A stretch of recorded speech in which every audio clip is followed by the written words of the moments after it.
Mister perfect extra gold திருமணமான அனைத்து ஆண்களுக்கும் ஒரே தீர்வு.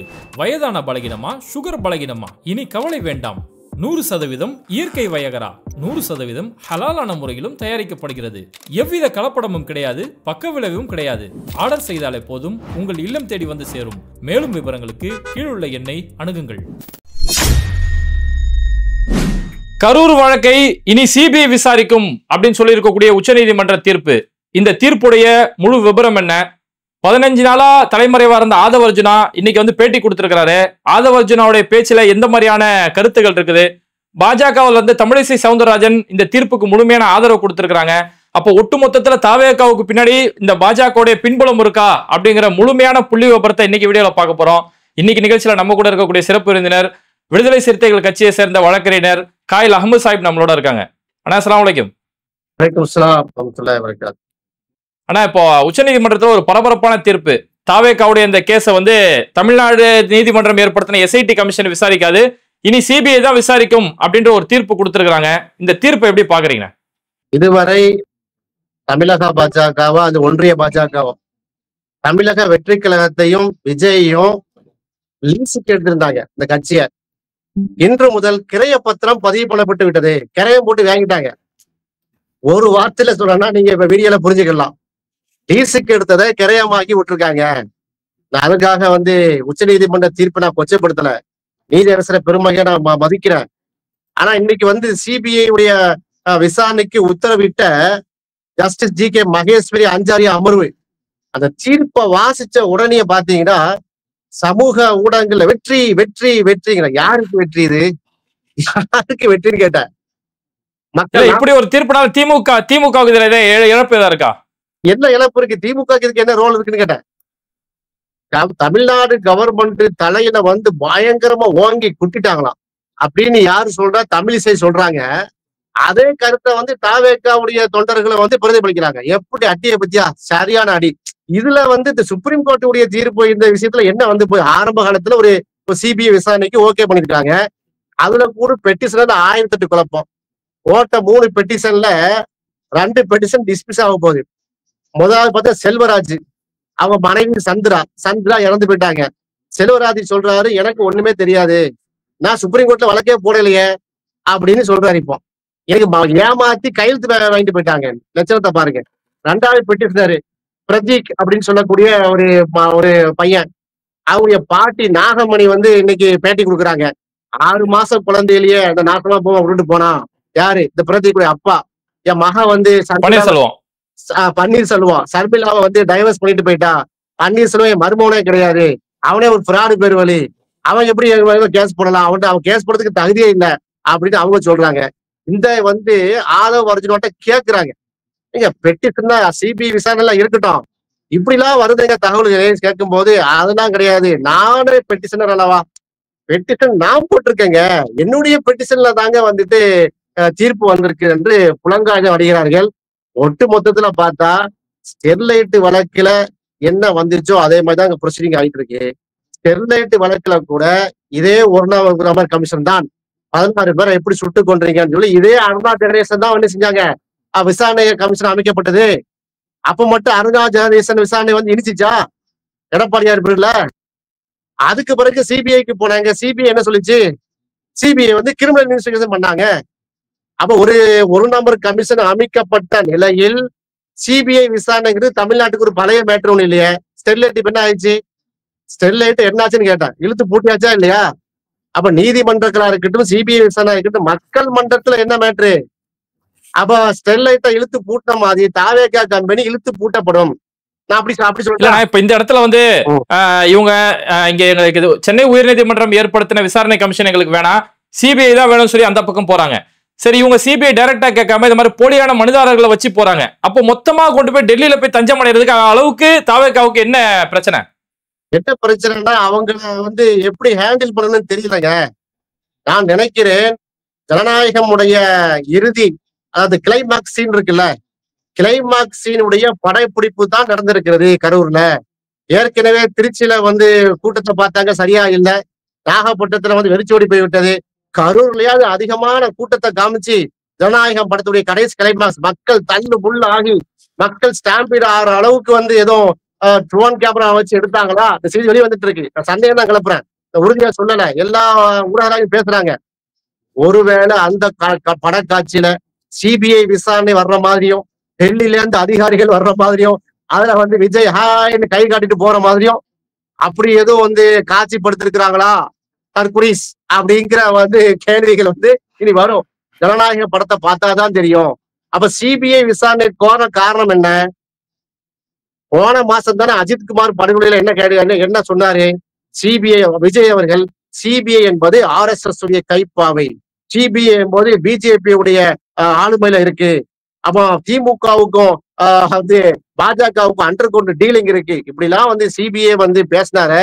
இப்ப அதே சிபிஐ தானே இவர் கேட்கிறாரு. அது வேற இல்ல. இப்போ தாவேகா என்ன சொல்றாங்கன்னா, நாங்க டைரக்டா சிபிஐக்காக நாங்க பெட்டிஷன் போடலையே, நாங்க ஓய்வு பெற்ற உச்சநீதிமன்றத்துடைய நீதிபதி கமிஷன் தான் நாங்க கேட்டோம் அப்படிங்கிறாங்களே. இல்லைங்க, இன்னைக்கு ஆதவ நேர் முரணா பேசுறாரு. அவர் நான் சிபிஐ விசாரணை ஏன் கேட்டோம், எங்களுக்கு நீதி வேண்டும் என்பதற்கு 4 பாயிண்ட் சொல்லியிருக்காரு. எல்லா தொலைக்காட்சியும் கூட்டு வைத்துட்டு பின்னாடி சுப்ரீம் கோர்ட்டுடைய பேக்ரவுண்டோட நின்று பேசுறது நம்ம நண்பர் தான், அவரு தோழர் தான், முன்னாள் விசிகாவுடைய சகாக தான் அவரு. இப்ப அவரு 3 பாயிண்ட் சொல்றாரு. என்ன சொல்றாருன்னா, எங்க கட்சியவே முடக்கும் முயற்சியில வந்து இருந்தாங்களாம். யாரு? திமுக. அதுக்கு என்ன ஆதாரம் அப்படின்னா, அருணா ஜெகதீசன் விசாரணை நடக்கும் போதே ஹோம் செக்ரட்டரி, ஹெல்த் செக்ரட்டரி எல்லாம் தமிழ்நாடு கவர்மெண்ட், ஸ்டாலின் கவர்மெண்ட் எந்த தவறையும் செய்யவில்லையே என்று எப்படி சொல்லுவாங்க? இது பாயிண்ட் நம்பர் 1. அவர் சிபிஐக்கு போனதுக்கு முதலாவது பாயிண்ட் இதானா, ஹோம் செக்ரட்டரியும் ஹெல்த் செக்ரட்டரியும் எந்த விதமான தப்பு செய்யலன்னாங்களாம். சரி, 1 நம்பர் கமிஷன் விசாரணையில இருக்கும்போது நீங்க ஏன் சதின்னு சொன்னீங்க? நீங்க ஏன் வந்து விமர்சனம் பண்ணீங்க ஸ்டாலின? உங்க தலைவர் விஜயே வந்துட்டு ஒரு விழு விட்டாங்க, என்ன விட்டுருங்க, என்ன பிடிச்சுக்கிறீங்க, அதாவது எங்க தொண்டர்களை விட்டு விடுங்கள், என்ன வந்து என்ன செய்யுங்க, பழி வாங்குங்க, காலையில விட்டாரு. அப்ப நீங்க மட்டும் விமர்சனம் பண்ணலாம், ஒரு ஹோம் செக்ரட்டரி உண்மையை சொல்லக்கூடாதா? இது வந்து அவருடைய முட்டாள்தனமான பதிவு எல்லா தொலைக்காட்சியிலும் ஓடிக்கொண்டிருக்கிறது. சிபிஐ விசாரணை அவங்க தான் கோரினாங்க. எஸ்ஐடி இல்ல, ஆதவர்ஜுனா அதுல உன்னோடனே சொல்றாரு, எங்களை வந்து கரூர் எல்லைக்குள்ளே எங்களை உள்ள விடல, போலீஸ் வந்து எங்களை வெளியில திரட்டிக்கிட்டே இருந்தாங்கன்னு சொல்றாரு. எங்க மாவட்ட தலைவர்கள் மேல தாக்குதல் நடத்தப்பட்டது அப்படிங்கிறாரு. அது சொல்றாரு. எப்படி சொல்றாருன்னா, 3 மாவட்ட செயலரை அரெஸ்ட் பண்ணிட்டாங்க, அதனாலதான் நாங்க வந்து என்ன செய்ய சிபிஐ விசாரணை கேட்டோங்கிறாரு. எவ்வளவு முன்னுக்கு முன் வரணும் பாருங்க. போலீஸ் தாக்குதல் பண்ணிட்டாங்களா, மாவட்ட செயலாளர் கைது பண்ணிட்டாங்களா, அதனால ஒரு சிபிஐ விசாரணைக்கு வந்தாங்களா? எவ்வளவு பொய்! நேற்று தான் 3வது மாவட்ட செயலர் கைது செய்யப்பட்டார். 1 வாரத்துக்கு முன்னாடிதான் 2 மாவட்ட செயலர் கைது செய்யப்பட்டாங்க. மொத்தம் 3 மாவட்ட செயலர் கைது செய்யப்பட்டிருக்காங்க. ஆனா இவர் ஃபைல் பண்ணது 1ஆம் தேதி. அது அவரே சொல்றாருங்க, நான் 1ஆம் தேதியே கிளம்பி வந்துட்டோம் அப்படிங்கிறாரு. அப்ப 1ஆம் தேதி ஃபைல் பண்ணதுக்கு எப்படி நேற்று மாவட்ட செயலாளர் கைது பண்ணதுக்கு எப்படி மேட்ச் பண்ணுவீங்க? அதனாலதான் நாங்க சிபிஐ விசாரணைக்கு எப்படி சொல்லுவீங்க? முன்னுக்கு முன் முரண்பாடு இல்லையா? அது மாதிரி பாருங்க, சம்பந்தம் இல்லாம நம்ம மதுரை அழகிரி இழுத்து பேசுறாரு. அழகிரி வந்து பெரிய ரவுடித்தனம் பண்ணாராம். இப்ப அழகிரி சீன்லயே இல்ல. அது மாதிரிதான் வந்து செந்தில் பாலாஜி தமிழ்நாடு அரசு எல்லாம் போக போகுதுங்கிற மாதிரி சுசகமா சொல்றாரு. எனவே நான் தான் பெட்டிஷன், என் பெட்டிஷன்ல சொல்லியிருக்கிறேன், 100% சதித்திட்டம் இருக்கு, எனவேதான் சிபிஐ விசாரணை வந்து கோரி இருக்கோம் சொல்லி இன்னைக்கு ஓப்பனா பப்ளிக்கா சொல்லியிருக்காரு. எப்படி சிபிஐ விசாரணை கோரலையாமா? அப்போ கோரவில்லைன்னு சொல்லி அப்போ வாபஸ் வாங்க சொல்லிக்க பெட்டிஷனை. இப்படி என்ன பேசுறோம், என்ன எழுதுகிறோம், எதுவுமே தெரிய மாட்டேன். அரசியல்ல ஆவணா தெரியாம தாவேக்காரர் இருக்கிறார்கள். பரிதாப நிலை. சிபிஐ விசாரணை வரட்டுமே, நல்லது தானே. யாரும் வந்து வேணாம். இந்த இடத்துல நீதிபதி, உச்சநீதிமன்றத்தோட நீதிபதி சொன்ன விஷயத்துல சென்னை உயர்நீதிமன்ற நீதிபதி வந்து எப்படி தாமா அந்த வழக்கை வந்து முன்னெடுக்கலாம், எப்படி கிரிமினல் வழக்கா பதிவு செய்யலாம் அப்படிங்கிற மாதிரியான பல கேள்விகள் முன் வச்சாங்க. அந்த கேள்விகள் எப்படி பாக்குறீங்க? ஒரு 4-5 கேள்விகளை வந்து மரியாதைக்குரிய நீதியரசர் ஜி.கே. மகேஸ்வரி அவர்களும் அஞ்சாரியார்களும் கிளப்பியிருக்காங்க. அதுக்கு நம்ம வந்து திங்கட்கிழமை பதில் சொல்லக்கூடிய நிர்பந்தம் தமிழ்நாடு கவர்மெண்ட்டுக்கு இருக்கு. முதலாவது விஷயம் என்னன்னா, இது மதுரை ஜுடிஷியல்ல உள்ளது கரூர்.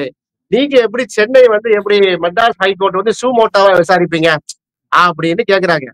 மெட்ராஸ் உயர்நீதிமன்றத்தினுடைய கிளைதான் மதுரை. மதுரை உயர்நீதிமன்றத்தினுடைய அந்த ஆளுமை என்பது வந்து சென்னையை சார்ந்ததுதான். அன்றைக்கு வந்து பெட்டிஷன் வந்து யாரும் ஃபைல் பண்ணவில்லைன்னு சொன்னா சூமோட்டா இருக்கிறது ஒண்ணு தப்பு ஒண்ணு இல்லை. ஜுடிஷியல் விஷயம் வந்து தமிழ்நாட்டுக்குள்ள ஒண்ணு வரப்போறது இல்லை. எத்தனையோ வழக்குகளை வந்து ஸ்டெர்லைட் வழக்கு யாரு விசாரிச்சா? மதுரை கவர்மெண்ட் மதுரை டிவிஷன் பெஞ்சில போட்டாங்க. சில வழக்குகளை, பல வழக்குகள் வந்து மதராஸ் உயர்நீதிமன்றமே சொல்லி இருக்கிறது. அதெல்லாம் பெரிய ஒரு கிரவுண்டே இல்லைன்னு வைங்களேன். அது சட்ட பிரிவுகளுக்கு அது அனுமதி அளித்திருக்கிறது. இதுக்கு நம்ம பதில் சொல்லி விட்டு ஈஸியா பதில் சொல்லுவாங்க. இன்னொரு கேள்வி கேட்டாங்க பாருங்க, அதுதான் இன்னைக்கு பெரிய ஷாக்கா இருந்தது.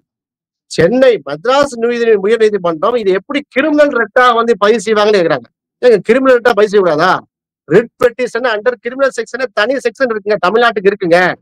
ராஜஸ்தான்ல நீங்க இல்லாம இருக்கலாம், டெல்லியில இல்லாம இருக்கலாம், தமிழ்நாட்டுல இருக்கிறது. அப்ப இது ஒரு பேசிக்கான ஒரு விஷயம், அது ஈஸியா ப்ரூவ் பண்ணிருக்காங்க. இது பெரிய ஒரு கேள்வியே கிடையாது. ரெண்டாவது, உச்ச நீதிமன்ற நீதிபதி அஜய் ரஸ்தோகி பிளஸ் 2 IPS அதிகாரிகள், இந்த 2 பேரும் நியமிக்கிறாங்க. இந்த 3 பேரும் வந்து கரூரை எந்த அளவுக்கு ஸ்கேன் பண்ணுவாங்க? கரூரை பத்தி ஏதாவது தெரியுமா? தமிழ்நாட்டை பத்தி ஏதாவது அவங்களுக்கு ஐடியா இருக்கா? அப்ப உண்மையிலேயே இங்க ஒரு நபர் கமிஷன் அமைக்கப்பட்டிருக்கிறது. அது செயல்படுமா செயல்படாதாங்கிறத பத்தி எதுவுமே சொல்லலையே. ஏன் உச்ச நீதிமன்ற நீதிபதிகள் வந்து 3 பேர் நியமிச்சிட்டீங்கல்ல, CBI விசாரணைக்கு அதிகாரி போட்டிருக்கீங்கல்ல, ஏன் வந்து அப்ப அந்த விசாரிக்க வேணாமா? அது சொல்லவே இல்லையே. அப்ப இது என்ன என்ன வெற்றி? ஒரு வெற்றி யாரும் கிடையாது. திமுகவுடைய அரசுக்கு தான் வெற்றியா? அது தோல்வியா? ஒண்ணும் கிடையாது.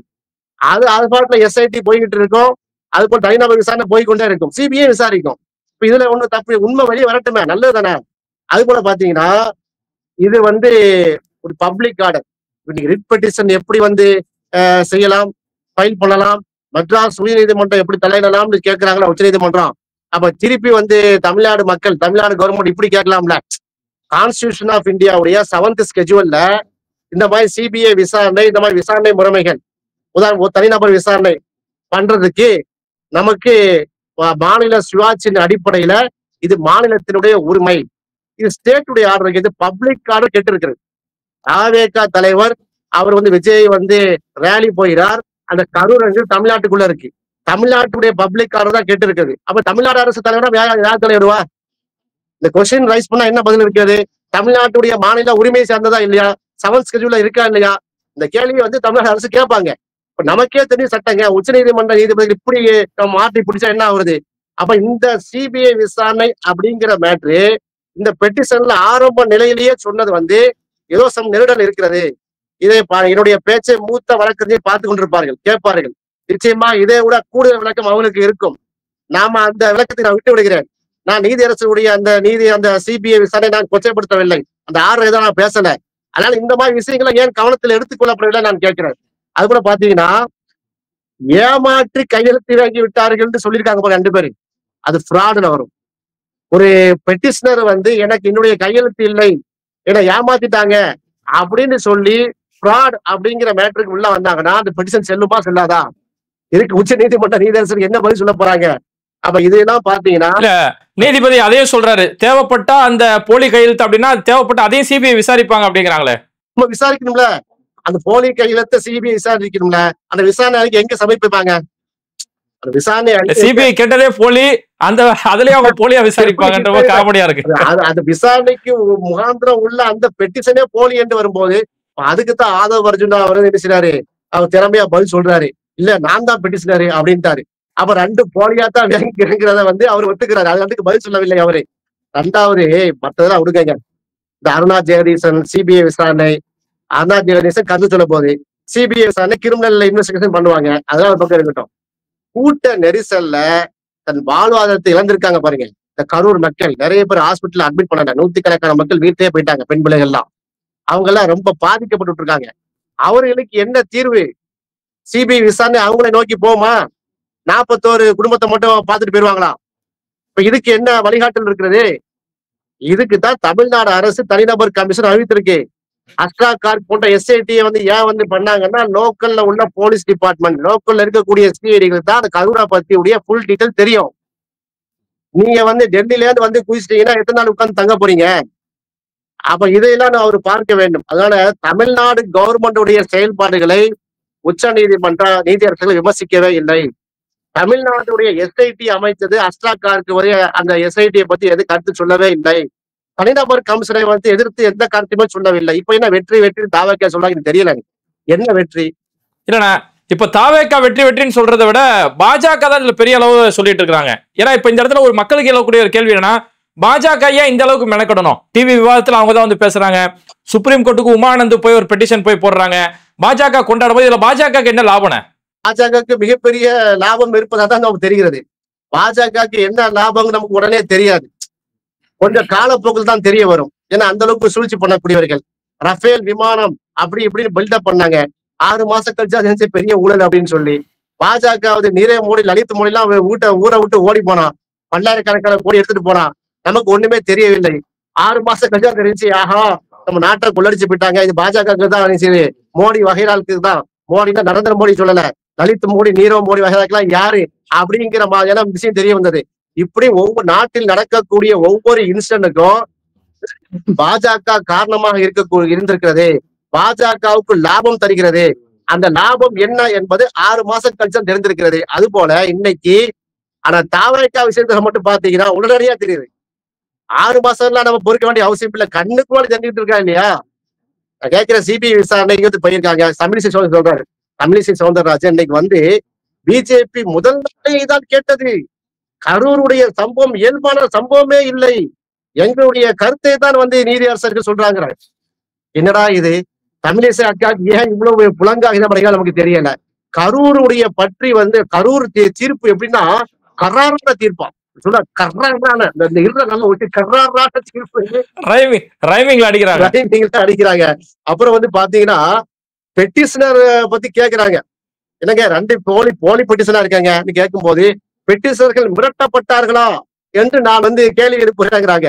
பெட்டிஷனர்கள் மிரட்டப்பட்டிருக்காங்களா? யாரு மிரட்டினா? சிபிஐ விசாரணை சொல்லிட்டு பார்ப்போம் யாரு மிரட்டினான்னு சொல்லிட்டு. அது போல தமிழ்நாடு கவர்மெண்ட்டுக்கு சரியான அடியா. தமிழ்நாடு கவர்மெண்ட் என்ன அடி? அழகா உட்கார்ந்து அவங்க வேலையை பார்த்துட்டு இருக்கிறாங்க. சிபிஐ விசாரணை நீனு வான்னு சொல்லி கூப்பிடுறாங்க. இதுல என்ன இருக்கு? சிபிஐ விசாரணை விசாரிச்சு தாக்கல் பண்ணட்டுமே. அப்ப இதுல ஒரு அடியும் இல்லை. அப்ப சிபிஐ சம்பந்தமாக பிஜேபி RSS உடைய கைப்பையாவா இருக்குன்னு கேட்கறதுக்கு சமாளிச்சு நெறிஞ்சிட்டு போயிட்டாங்க. அது சன் டிவியுடைய நிருபர் கேட்கிறாரு அந்த கேள்விய. என்னக்கா நீங்க சிபிஐ RSS எல்லாம் பிஜேபியுடைய கைப்பா வேண்டி ஏற்கனவே சொல்லியிருக்கிறாரு விஜய், இதை பத்தி உங்க கருத்து என்ன? அது விஜய் அனுபவம் இல்லாம சொல்லிட்டாரு, இப்ப நல்லா தெரிஞ்சுக்கிட்டாரு அப்படின்னு சமாளிக்கிறத பாக்குறோம். இதுல இருந்தே தெரிகிறது. இல்ல அப்போ விஜய் இப்ப தெரிஞ்சுக்கிட்டாரு அப்படின்னா அப்ப விஜய் எங்க பக்கம் வந்துட்டாரு அப்படிங்கிற ஒரு கருத்துமே அதை எடுத்துக்கலாம். அப்போ ஒருவேளை நாளைக்கு பாஜகவோ எடப்பாடி பழனிசாமி, நடிகர் விஜய் இவங்க எல்லாம் சேர்ந்து ஒரு கூட்டணியா இருந்து இந்த பக்கம் இந்திய கூட்டணி ஒரு பக்கம் இருக்கும்போது இந்த அடுத்து வரக்கூடிய தேர்தல் எப்படி இருக்கும் பாக்குறீங்கன்னா? அமெரிக்கா ரஷ்யாவெல்லாம் கைப்பற்றிடுவாங்க. அமெரிக்க அதிபரா விஜய் ஆயிடுவாரு. ரஷ்யாவுடைய விளையாட்டு குட்டியில பதவிகளை வச்சு தமிழிசை சவுந்தர உட்கார வச்சிருவாங்க. என்னத்த செய்ய சொல்றீங்க? முதல்ல இவர் போனாலே அரசியல் அவுட் இல்லைங்க. இப்ப விஜய் என்ன செஞ்சிருக்காரு? திமுகவை விமர்சித்திருக்காரு, அதிமுக விமர்சனம் பண்ணிருக்காரு, பாஜக விமர்சனம் பண்ணிருக்காரு. நான் டைரக்டா முதலமைச்சர் சீட்டை தான் உட்காருவாங்க அப்படின்னு சொல்லியிருக்காரு. இப்ப இப்படி நேர போய் சரண்டர் ஆயிட்டான்னா முடிஞ்சு போச்சு இல்ல. அப்ப அரசியல் எதிர்காலமா இல்லாம போய்விடும். அதனால வேற ஏதாவது சூழ்ச்சி தான் பண்ணுவாங்க. விஜய் போய் கூட்டணியில நேரடியாக பாஜகவில் சேர்த்துட்டான்னு சொன்னா அது ஒப்பேராதுன்னு பாஜகவுக்கே தெரியும். ஒரு வைல்டு கார்டா யூஸ் பண்ணிக்கிட்டு திமுக குறை வச்சுட்டே இருப்போம். அந்த சீமான ஏறி விட்டுருக்காங்க அந்த மாதிரி. அது மாதிரி இருந்தாதான் பாஜகவுக்கு லாபம் நான் நினைக்கிறேன். இருந்தாலும் இன்னைக்கு பொட்டு வெளுத்து போச்சுல இந்த சிபிஐ விசாரணை. பாஜக சந்திச்சதுங்க மறைமுக தொடர்புல இருக்கிறது. யாரு தாவேக்காவுக்கு ஐடியா கொடுக்குறா, யாருக்கு தாவேக்கா யாருடைய பின்புலத்துல இயங்குறது என்பதெல்லாம் மக்கள் புரிந்து விட்டாங்களா? நிறைய பேர் போன் பண்ணாங்க எனக்கு, நீங்க முன்னாடியே சொன்னீங்க அண்ணன், நீங்க முன்னாடியே சொன்னீங்க, இப்ப அப்படித்தான் வருகிறது. இப்ப ஒண்ணு பொறுமையா இருக்கப்போ, அரசியல்ல இதெல்லாம் பார்க்க வேண்டிய நிறைய விஷயம் இருக்கிறது. நாங்க தாவேக்காக்கு எங்களுக்கு எந்த வாக்கிய வரப்பு சண்டையும் கிடையாது. உங்கள்கிட்ட கொள்கை இல்ல, கோட்பாடு இல்ல, அரசியல் புரிதல் இல்ல, ஒரு ஸ்டாம்பீட்ல எப்படி நடக்கணும் உங்களுக்கு தெரியல. அந்த மக்களோட மக்கள் நீங்க இருந்திருக்கணும். எதுவுமே இல்லாம சிபிஐக்கு ஓடுறீங்க. தமிழ்நாடு அரசு தான் உங்களுக்கு பெர்மிஷன் தந்தது. தமிழ்நாடுடைய காவல்துறை தான் அவங்களை பாதுகாத்தது. அந்த நன்றி கடனை கூட இல்லாம என்ன பண்றீங்க? சிபிஐ போனீங்கன்னா அடுத்த சிபிஐக்கு போவீங்களா? அடுத்த நீங்க தேர்தல் பிரச்சாரத்துக்கு சிபிஐ அவங்களுக்கு பெர்மிஷன் தரும். இப்படி கேட்கும்போது அவங்களுக்கு பதில் இல்லாமல் இருக்கிறது. எனவே பாஜகவுடைய பேக்ரவுண்டு தாவேக்காக்கு இருக்கிறது. தாவேக்காவை இயக்குவதே மோடி, அமித்ஷா, மோகன் பகவத் கும்பல் தான் என்பது வெட்ட வெளிச்சமாக தெரிந்திருக்கிறது. பார்க்கலாம் போக போக. இன்னும் ஜனவரி மாசம் இருக்கு, பிப்ரவரி மாசம் தான் இருக்கிறது. என்னதான் பண்ண போறாங்களோ தெரியல. ஏற்கனவே பயமா இருக்கு. அவர் போன உடனேயே விஜய் அப்படின்ற உடனே என்ன செய்யறான்? டிரான்ஸ்ஃபார்ம்ல போய் ஏறுறான், டிரான்ஸ்ஃபார்ம்ல ஏறுறான், எலக்ட்ரிக் போல்ல போய் ஏறுறான். மரத்துல ஏறக்கூடிய உறுப்பாக உருவாக்கி வைத்திருக்கிறார்கள். கொள்கையும் இல்லை, கோட்பாடும் இல்லாம இருக்கிறது. விஜய் அவருக்கு கொஞ்சம் நிதானப்பட்டு இதை செய்யுங்க. சிபி விசாரணை இருக்கட்டும், உங்க தொண்டர்களை முதல்ல அரசியல் படுத்துங்க என்பதை இந்த பேட்டியின் வாயிலாக நம்ம என்ன செய்யறோம், பதிவு செய்யறோம். சரிண்ணா, இந்த ஒரு குறுகிய நேரத்துல இந்த வழக்கு சம்பந்தமான பல்வேறுபட்ட விவரங்களை தெளிவுபடுத்தினீங்க. நிகழ்ச்சியில கலந்துறது ரொம்ப நன்றி. கண்டிப்பா அடுத்த நிகழ்ச்சியில சந்திப்போம். மகிழ்ச்சி, வாழ்த்துக்கள். இது மாதிரி வீடியோக்களை தொடர்ந்து பார்க்கறதுக்கு மறக்காம பேட்டை டிவியை சப்ஸ்கிரைப் பண்ணிட்டு இந்த வீடியோக்களை உங்க நண்பர்களுக்கு அதிகமா ஷேர் செய்யுங்க. இணைந்திருப்போம். வேட்டை பராக்